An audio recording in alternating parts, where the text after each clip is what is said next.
Hey, what's up? This is Jay Crimson from the Crimson Cult Podcast. If you are interested in starting your own podcast like me, there's no place to go but Anchor. If you haven't heard about Anchor, it's the best and easiest way to make a podcast.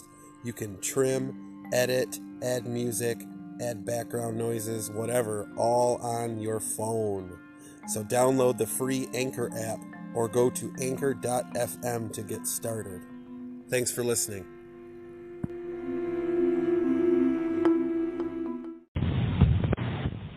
Hello there, Tristan. Hello, how's it going? Hey, how are you? Welcome to the Crimson Cult. Thank you so much for having me. Yeah, so you're in British Columbia, Vancouver? I am.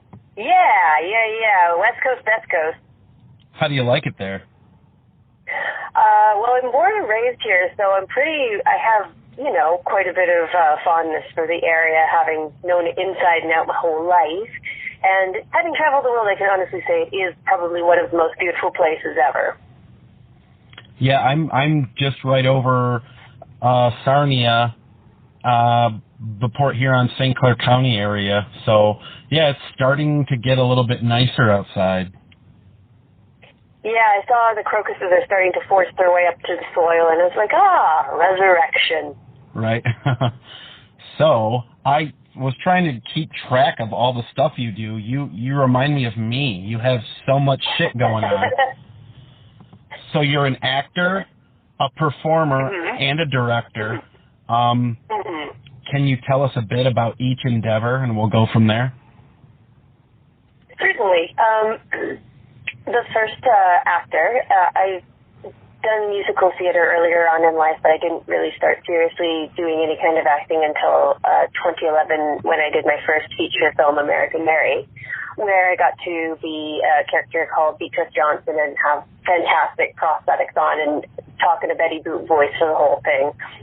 And that was what kind of was a springboard, and I've enjoyed a chance to collaborate with a lot of people in the genre filmmaking independent industry, which has just been absolutely fantastic, like just getting to meet all kinds of people and do all kinds of really weird, wonderful things that might not necessarily get, greenlit by Netflix or what have you. Right, the good stuff. The good stuff. Uh-huh. I should say it's good stuff. It's not necessarily that anything else is bad stuff. It's not quite video nasties. It's like, diet video nasties. Right. And, let's see, so that's the actor's side of things. Director, my second short film that I've written and directed, Reptile House, is just starting a festival run. And I wrote and directed my first one, Parlor Tricks, 3 years ago now.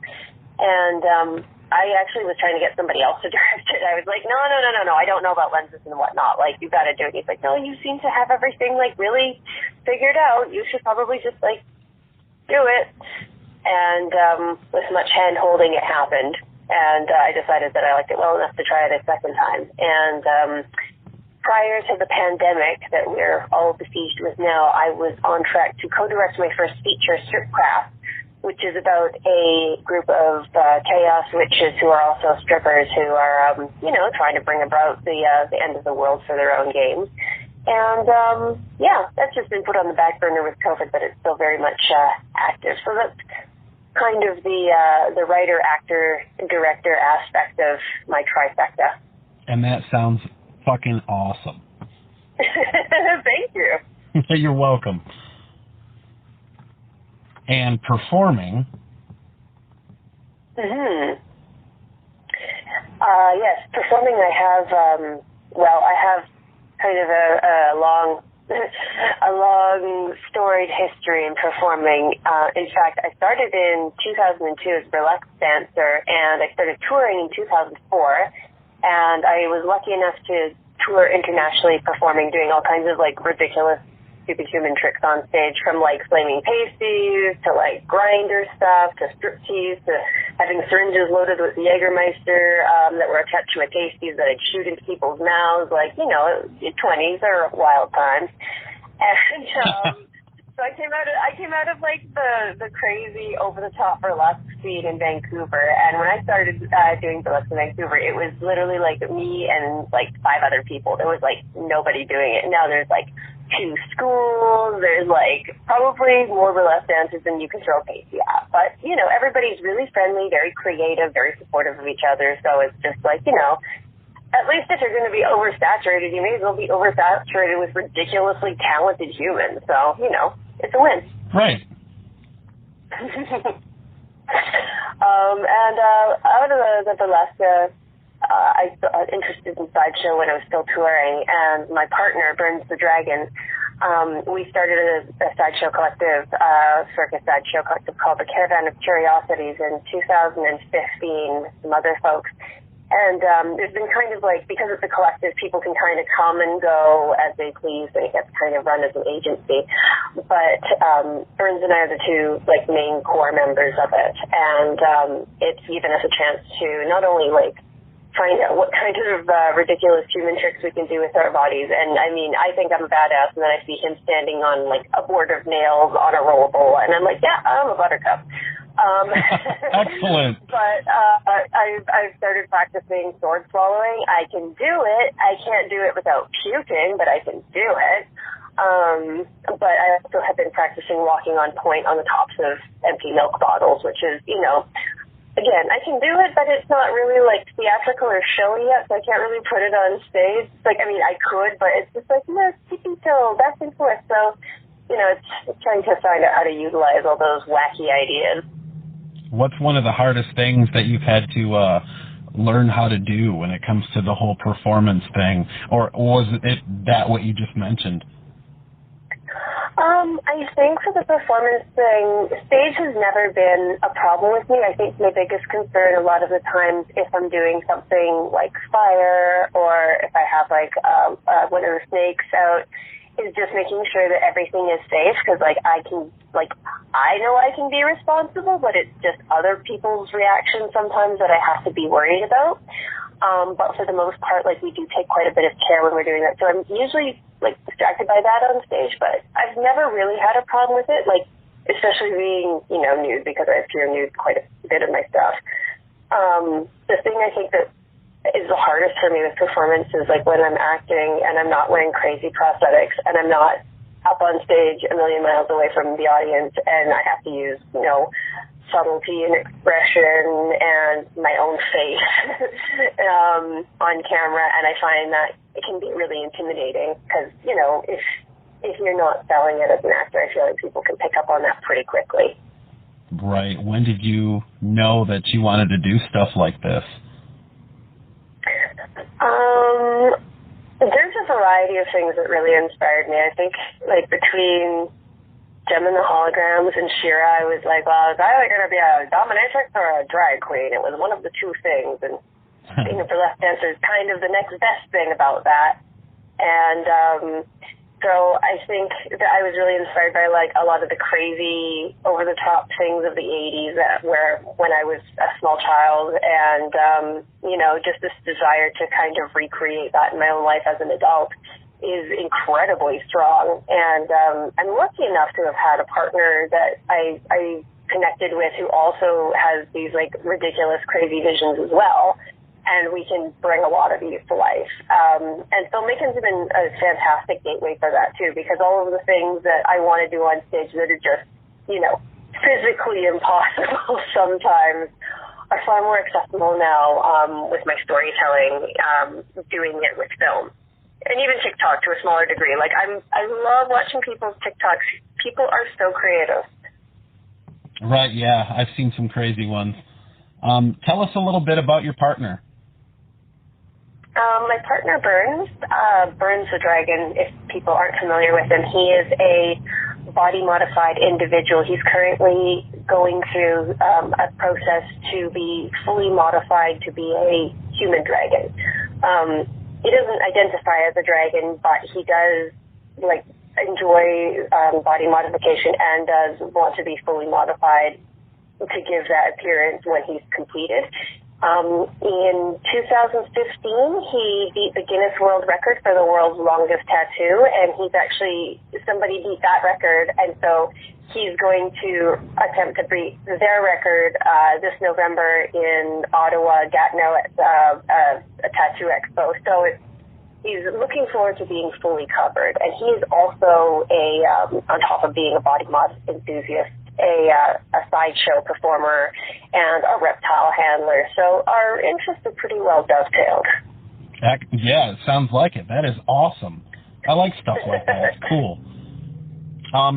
What's the coolest experience on stage when it comes to being a performer? Do you have a crowning achievement? I wouldn't say I have like an achievement.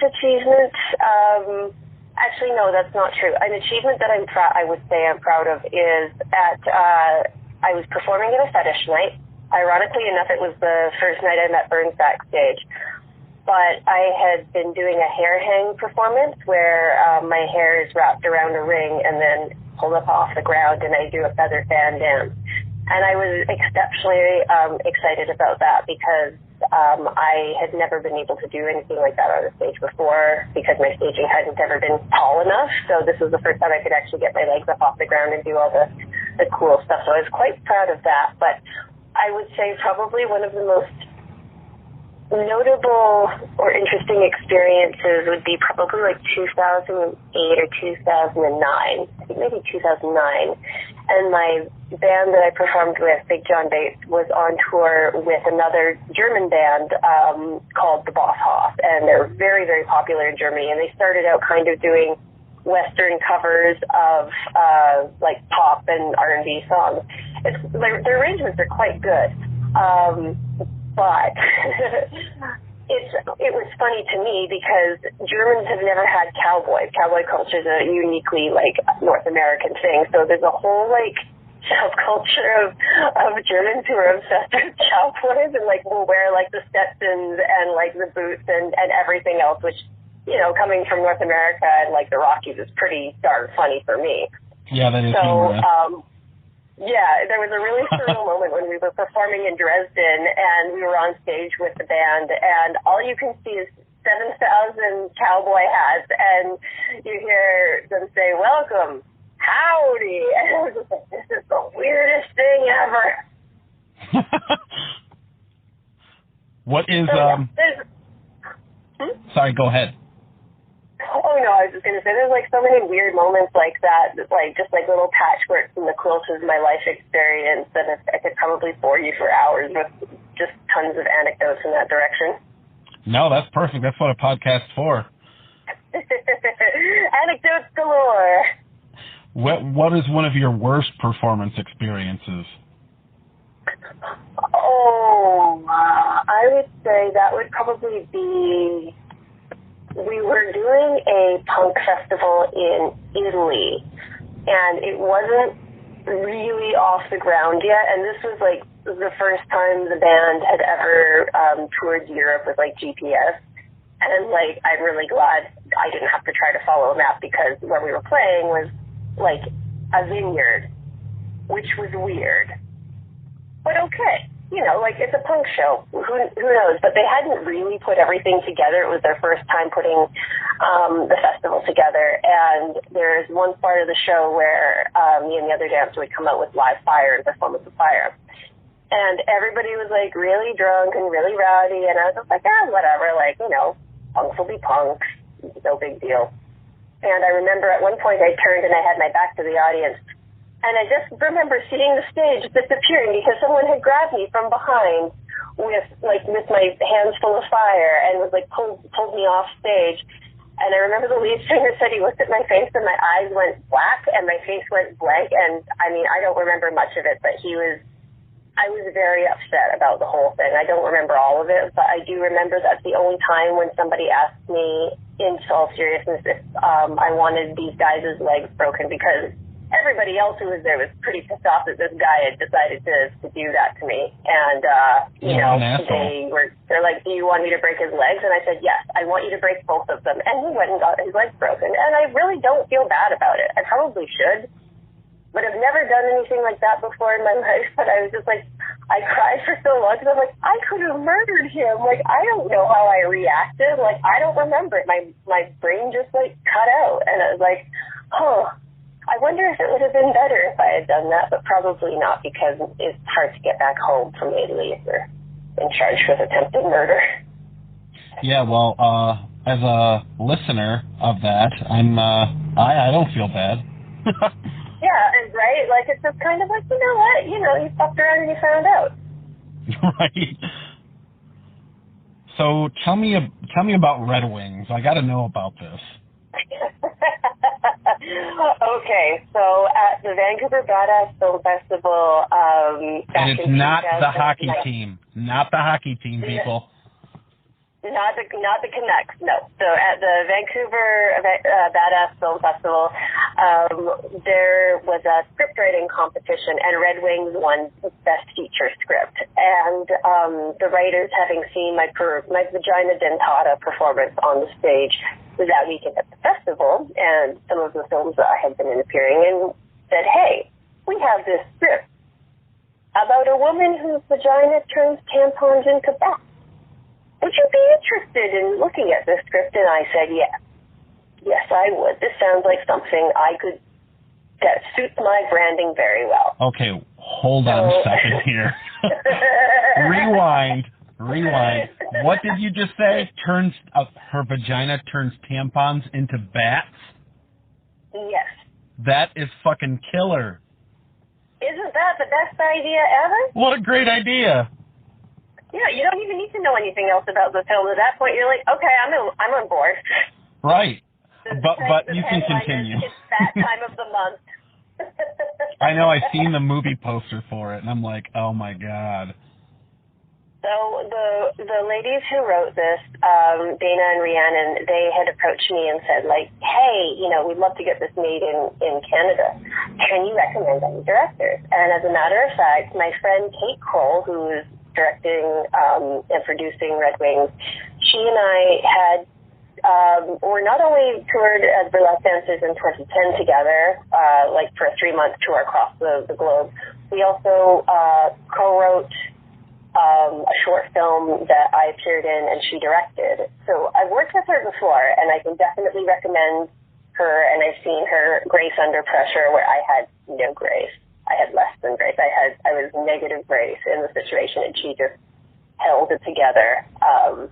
There's a funny story about that connected to our tattoos that we got in Spain.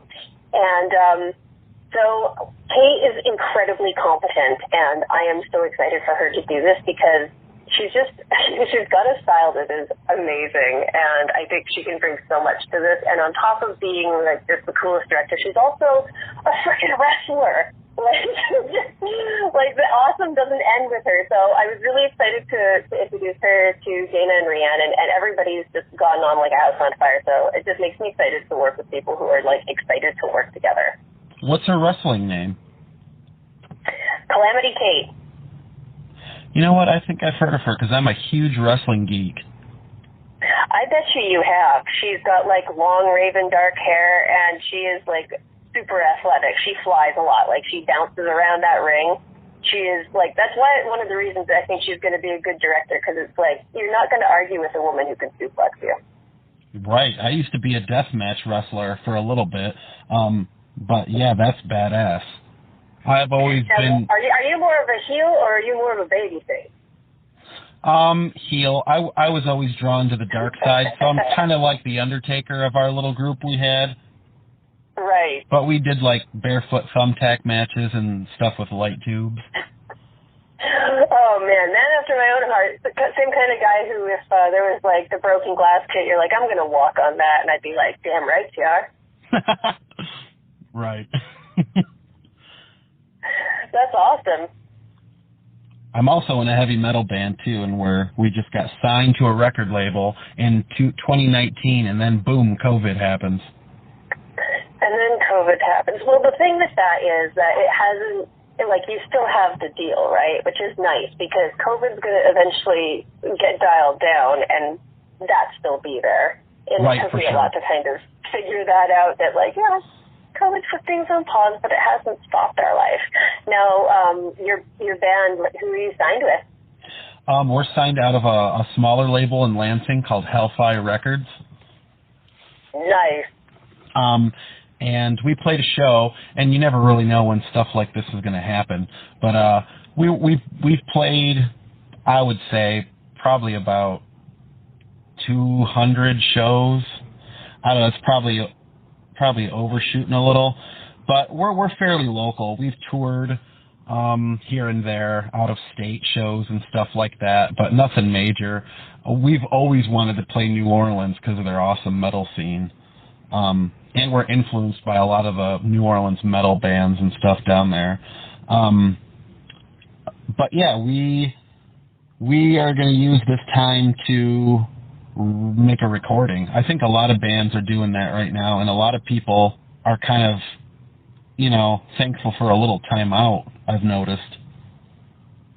Yeah, I've noticed a lot of artists who've been recharging their creative batteries because, as you know, as a touring musician, when you're going, you're just going. There's no stopping, really. There's just like the times when you come home to do laundry and work a little bit and pay some bills, and then you get back out on the road again.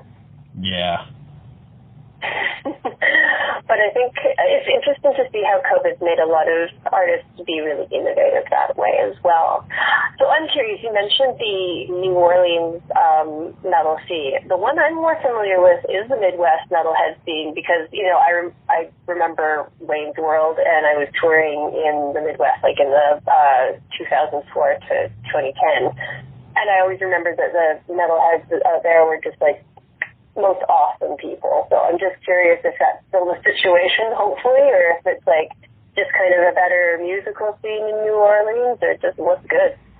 Oh, for me personally, and a lot of my inner circle, we love that. It all spurred from Phil Anselmo from Pantera, like all of his bands Down and his buddy bands like I Hate God and Crowbar and Goat Whore and stuff like that. We just love that stuff. So a lot of that heavier bluesy, but it's like over distorted blues, and I just love that shit. I love doom metal.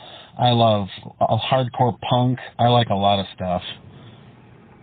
Yeah, there's something that's very satisfying for me about something like, I'll give you the example of Annihilator, like Jeff Waters is like almost mathematical guitar playing. Like, yeah. I don't play guitar. I am incredibly impressed by someone who can play like Horse with No Name, right? Like to hear some of these guys playing, and like I'm just like, I don't know how your fingers do that, and I bow to your superior dexterity, sir. Right, like there's a band called Cattle Decapitation that they're vegan, and hence the name. I guess it's a play on words. But I seen them play at Harpo's in Detroit, which is an old movie theater, and it was just I always go there. I love that place. I just had the owner on last episode actually, talked to him a bit, but I seen them, and I'm like, how the fuck do they memorize that shit? How are they so tight? Because it's just all, like, numbers and weird bends and weird noises, and I'm just like, oh, man, I was just blown away. I couldn't even headbang. It was so crazy, so I'm just staring at them like a glowworm with my big old bug eyes, like, what the fuck was that? That was magic. That's what that is. That's not machines. That's just like, that's what's so impressive about it to me is, it's one thing to do musical production and do like lots of audio enhancements, but when you can see somebody live and they're so in sync, like you think about how rapid the bass and the drums have to be in line together, you can't help but feeling impressed, or if you're me, a little bit inadequate. Yeah, I'm just like, wow, I'm nothing. My band's never going to be nothing. Oh, God. Damn you, imposter syndrome. Yeah. So anything controversial ever happened to you where you got maybe a Christian group outside a place? I'm trying to think of examples. Anything like that, like, oh, you guys are Satan worshipers with this burlesque, or... You know, if anybody has had any issues with me in that regard, I've not heard about them. Because I think people are scared of me. I'm not really sure why. It's not like I've actually, like, held anybody's head underwater and anyone's seen it or anything like that. But I think I've never come across it. The only time when I found kind of, like, people being adversarial to me is when Burns and I started snake yoga. And like we didn't invent it or anything like that. We just kind of started doing it, and like anything you kind of do that's weird or eccentric, the news got wind of it, and like this was like 2019 and like the end of the year, and everybody just kind of went a little bit crazy because I guess it was a slow news day, and they're like, "What is snake yoga?" So, like, it's basically just we're doing yoga with a snake on us. It wasn't like we're trying to make the snake do anything. It's basically just a way to slow down. But some animal groups really thought, like, came for us, and which was funny because we're not using snakes that aren't our pets. We're not going out and catching snakes. I'm like, this snake is getting about as much handling as it would get normally. So, yeah, but that's the only time I've ever really kind of got against, like, I guess, like, a boycott of me. I mean, I've done, like, weird things, but nobody's really, I guess, yeah, if anyone's taken offense, they haven't brought it up with me, so I'm just going to assume that no offense has been meted out, or at least not offensive enough that anyone would remark upon it. Right. We got to work harder, damn it. Yeah, well, I mean, I can cuss pretty roundly, but I mean, I also am like, But then I have to engage my head, and I have to think of language, and of course I want to be flowery with it. I don't want to just say, like, eat a donkey dick, because that's just too easy. So, you know, it depends on how much execution I want to put into it. Right. So, what's the coolest independent film that you've seen? Oh, God, that's an unfair question, because there's a lot of really, really good stuff out there. Can I tell you, like, 3 off the top of my head that are definitely worth checking out? Yeah, you can do a top 5. Okay, sweet. I'll do a top 5. Okay, so my number 1 is probably just the one that stuck in my head stylistically a lot. It's a little bit older. It's called The Lure. It's a Polish film about mermaids. Killer mermaids. It's called The Lure? The Lure. Okay. And it's also kind of like a musical as well, so it's definitely unusual and not to everybody's taste, but I got a kick out of it. The second one I would mention is probably from early 2000s. Yeah, it would be early 2000s, is a werewolf film called Dog Soldiers. Scottish werewolves, and this is one of my favorite werewolf movies because of the way it's shot, mainly like one-room situation, and there's one scene with a border collie that cinematically sticks in my mind that, like, you know, every movie kind of has that, like, what the fuck moment. That's the what the fuck moment, and I really like that moment. Yep, and I remember seeing that movie and loving it. Oh, it's so good. It is good. Just, you know, I'm surprised there hasn't been more war werewolf movies, but that's just me. Everybody go check out Dog Soldiers. Sorry, what was that? I think the third one. Third one, I'm going to say probably, there's one from, I think it was like 2013 maybe, 2014, and it's called Starry Eyes, and it's basically about this woman who gets herself sucked into sort of like this Illuminati of Hollywood, and it's like, well, what would you do to be famous kind of thing, and right. Sell your soul. And I'm like, I feel that a lot of people doing that right now. That's kind of, you know, hashtag relatable. Right. Was that the movie that was on Netflix for a while? Yeah. And it had like stars in their eyes or something? Yes, that's the one. Okay, I remember the image. Yeah. And I would say probably another one of my favorites that is an independent that I'm incredibly fond of is the one I'm in because I'm, you know, I'll lick my own butthole that way, is Frankenstein Created Bikers, because it's such a huge, like, it's all the genre things. It's like everything from every genre film ever in one movie, and it is probably one of my most, like, so many what the fuck moments that it's almost overload, but I love it, and I'm so proud to be part of it. Like, I just think it's like the editor. I just think it's a really great cast, and, you know, just to be a part of that ensemble is, like, super cool. Yeah, that is super cool. What's it called? Frankenstein Created Bikers, and it's directed by Jimmy Bickert. Excellent. Everybody check that out. Yeah. So. And, yeah. Yeah. So what was your, like, American Mary? Me and my friend Desi watched that for the first time, like, a few months ago. I loved it. We both were like, whoa, that was fucked up. We loved that movie. What was the how did you get that gig, and what was your favorite part about it? I got that gig purely by accident. The Oscars were mutual friends with one of my mutual friends who's a musician, and he had mentioned my name to them when they were looking for a dance coordinator for the film, and I met up with them.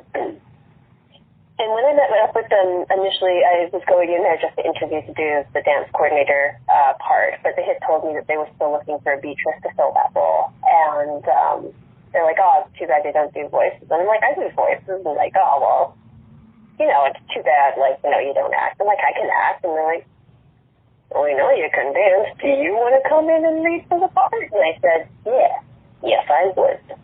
And that was the first part that I ever had that really, like, put me out there. Like, it was my first, like, feature film, and it was the one that kind of made everybody kind of aware of who I was and gave me a ridiculous, like, huge chance. It was such a cool character, and it's one of my favorite characters because, you know, I don't know when I'm going to get to play something else that cool and impactful again. And everybody seems to really like her. I'm like, wow, cool. Even if you think I'm a jerk, at least you can like her. Right. Give us a quick rundown. You can go ahead. Sorry. Sorry, I cut you off. No, it's okay. The damn phone. Yay, technology.